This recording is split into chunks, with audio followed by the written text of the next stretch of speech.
Olá, alunos da Escola Tuiuti, tudo bem com vocês? Professor Wagner Chaves, de Geografia, trazendo mais uma aula.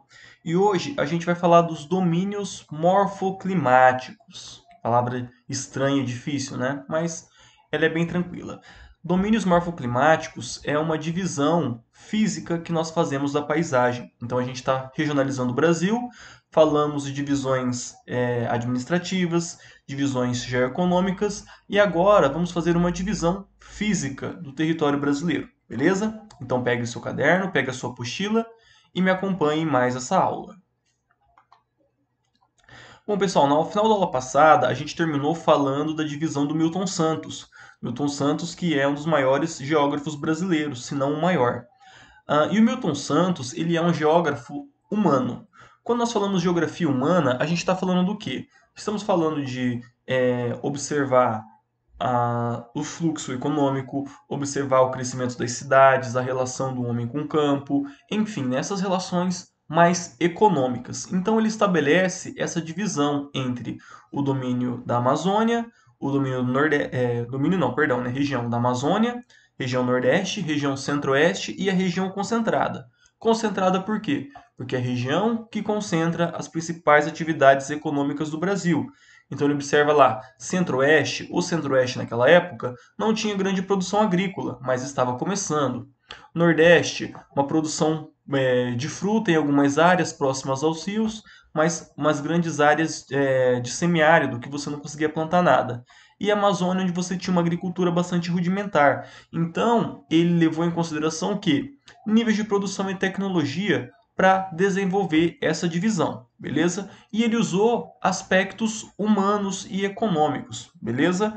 Agora a gente vai falar de outro geógrafo, que é o Aziz Absaber. Apesar desse nome, ele é brasileiro, tá, gente? Porque ele tem parentes árabes, a descendência dele é árabe, mas ele é brasileiro. E ele também é um dos maiores geógrafos brasileiros, se não o maior geógrafo físico, ou seja, ele trabalha natureza, relevo, clima, vegetação, essas coisas. Então, do lado a gente tem Milton Santos, do outro lado o Aziz Absaber. E o Aziz Absaber, ele também criou uma forma de regionalizar o Brasil através desses domínios morfoclimáticos. Tá? Então, o que são domínios morfoclimáticos? Ele é um composto pela relação entre o relevo, o clima e a vegetação, e os aspectos físicos do meio. Morfo, gente, é forma, tá? Então, a montanha, por exemplo, um morro, um delta, um istmo, uma, um rio, uma cachoeira, uma montanha, uma serra, tudo isso são formas. Então, morfo, forma, climáticos, clima. Então, a relação do relevo com a forma, você vai ter uma paisagem diferente, por consequência, uma vegetação diferente também. Tá? E ele fez a sua proposta em 1969 e a gente usa ela até hoje. Os domínios morfoclimáticos do Aziz Absaber são os seguintes. Ó, domínio, deixa eu pegar o pontuador aqui. Domínio amazônico, em verde. Cerrado, domínio do cerrado. Mares de morros, esse laranja aqui. Domínio da caatinga. Domínio das araucárias. Domínio das pradarias. E essas áreas aqui, pessoal, que está numa cor quase um branco, são as faixas de transição. Então, esses são os domínios morfoclimáticos do Aziz Absaber. Vamos ver cada um deles. Primeiro, gente, então, domínio amazônico. Aqui na região amazônica, região que nós conhecemos hoje como região norte, lar da floresta amazônica, tá? Então, primeiro, assim como aquelas regiões geoeconômicas, essas regiões dos domínios morfoclimáticos, eles não respeitam fronteiras estaduais. Então, não é você saiu do Mato Grosso e entrou no Amazonas que você saiu da região centro-oeste e entrou na região norte. Então, não é isso, tá? Ele é mais flexível. Então, na verdade, ele respeita as fronteiras da natureza. Por isso que entre um domínio e outro, a gente tem o quê? Essas faixas de transição, porque mescla um com o outro. Tá? A gente vai chegar nisso mais para frente. Então, primeiro, né, o domínio amazônico. Ele pega quase toda a região norte do estado, do nosso país, que é a região da floresta amazônica. Então, quais são as características morfoclimáticas dessa região? Primeiro, terras baixas. Aqui nós temos a planície do Rio Amazonas, então uma área bastante plana, exceto aqui em cima que começa o Planalto das Guianas, mas aqui bastante plana, tá? Presença de floresta tropical, clima equatorial, ou seja, quente e úmido. Então, isso dá as características do domínio amazônico. Vamos olhar umas fotos aqui. Então, gente, esses rios aqui, quando o rio começa a formar essas curvas, nós chamamos de rios meandrantes. Rios meandrantes a gente encontra onde? Em terras muito baixas, muito planas. Se o terreno for um pouco mais acidentado, mais inclinado, o rio ele não vai fazer curva, ele vai reto. É igual a cachoeira. Você vê a cachoeira fazendo curva? Não. Lugares onde o rio começa a dançar desse jeito, fazer curva para um lado e para o outro, são terras baixas. Nós chamamos de rios meandrantes. Então, observem aqui a imagem 1 e a imagem 2. Rios meandrantes da floresta amazônica. Beleza? Então, esse é o domínio amazônico. Terras baixas, presença de florestas tropicais e equatoriais, clima equatorial, bastante quente, bastante úmido. Bom, domínio do cerrado, gente. Domínio do cerrado vem dessa área aqui em azul, no interior do país. Tá? No domínio do cerrado, a gente tem um relevo de mesas ou chapadas, relevos tabuliformes. Já vou mostrar a foto. Tá? Vegetação característica é aquela vegetação do cerrado, que é a nossa savana. Ou seja, nós temos árvores que suportam ambientes mais secos, nós temos períodos de seca e períodos de cheia, as árvores estão mais espaçadas, ou seja, não forma uma floresta fechada igual a floresta amazônica. E também mata ciliar, mata galeria, que são aquela mata que se forma ao longo dos rios. Tá? Então vamos olhar a imagem aqui. Primeiro, gente, isso aqui ó, são relevos de mesa. Observem que parece uma mesa, ou também pode ser chamado de chapada, tá, gente? É isso, é uma área alta, bem plana. Isso aqui são chapadas. Essa aqui é a Chapada dos Guimarães, no Mato Grosso, mas tem também várias chapadas ali na região do nosso cerrado, no nosso centro-oeste brasileiro. Tá? E aqui a vegetação do cerrado. A gente tem árvores mais espaçadas. Tá? Observem, deixa eu voltar, que as árvores não fecham o dossel, ou seja, não é aquela árvore que você olha de cima e não consegue ver o chão. As árvores aqui no cerrado são árvores mais baixas, mais espaçadas, folhagem menos densas e também essas áreas com esses matos, com essas gramíneas, com esses matacões aqui. Beleza? Então esse é o domínio do cerrado. Domínio da Caatinga, gente. Domínio da Caatinga, essa região amarela aqui. Tá? A gente encontra ela onde? No Nordeste brasileiro. Aqui o clima, gente, é semiárido, tá? Por quê? Porque nós temos áreas de planalto, áreas altas, né? Nós temos aqui o Planalto da Borborema, que impede a passagem do ar úmido para essa região mais seca. Então aqui nós temos a chamada depressão sertaneja. Depressão porque é uma terra baixa em relação ao relevo vizinho e é seca. Tá? Então vamos olhar aqui, primeiro, né? Vegetação da Caatinga. Aquela vegetação que vocês conhecem, né? Formado de cactos, aquelas plantas com aspecto seco. Observem as árvores, são bem espaçadas, igual o cerrado, ou seja, não tem um monte de árvore. O solo, a gente vê que ele é um pouco arenoso. As árvores, elas têm poucas folhas, não é uma vegetação exuberante como a floresta amazônica, por exemplo. Então aqui, vegetação da Caatinga. E aqui, gente, essa imagem está bem ruim, mas foi a melhor que eu consegui encontrar para vocês. Nós temos a praia aqui, a costa do Nordeste brasileiro, a vinda de ventos úmidos.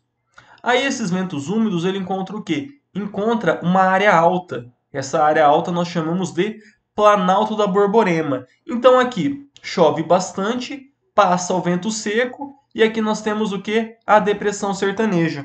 Vamos voltar aqui. Depressão sertaneja, essa área em amarelo, tá? Aqui, pessoal, no Nordeste, as cidades que estão no topo do Planalto da Borborema são lugares que fazem até frio, tá? Normalmente, se você conversa com alguém que veio do Nordeste e que morou, por exemplo, no sertão, ele vai falar que não tem blusa de frio, porque lá não fica menos de 20 graus. Mas aqui no Planalto da Borborema tem os lugares que fazem um pouquinho mais de frio, beleza? Por conta dessa característica do relevo, é muito alto, tá bom? Próximo, domínio do Mares de Morros, gente. Mares de Morros é essa área toda em laranja aqui, estão vendo?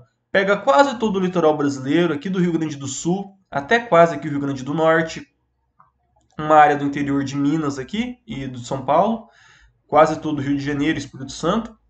E é uma área que é formada pelo escudo cristalino da Serra do Mar.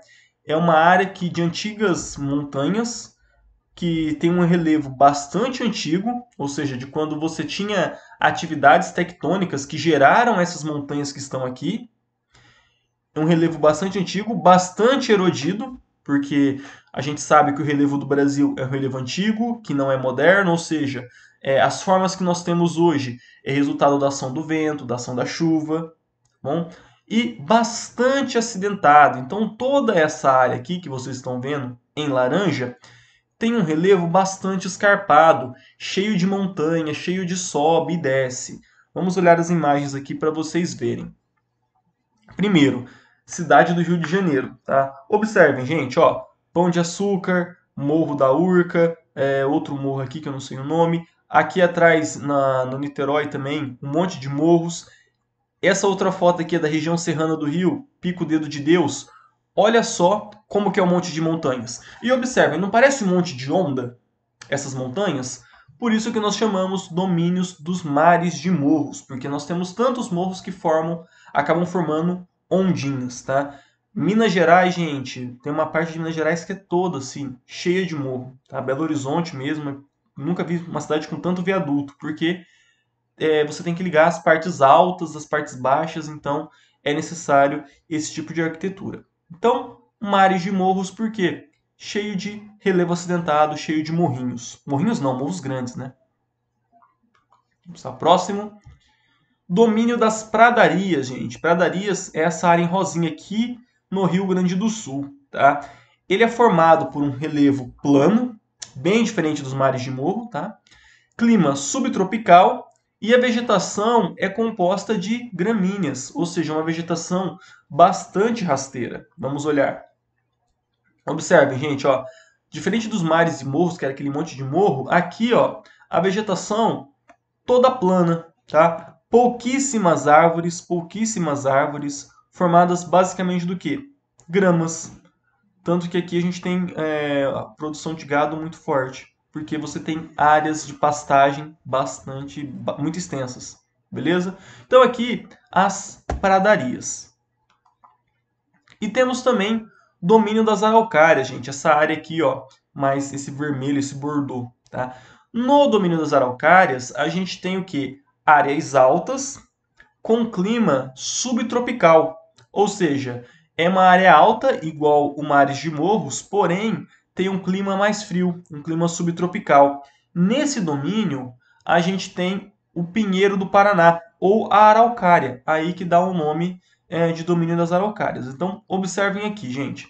Essa daqui é a nossa araucária, o pinheiro do Paraná, para quem não conhecia. É a árvore símbolo do Paraná.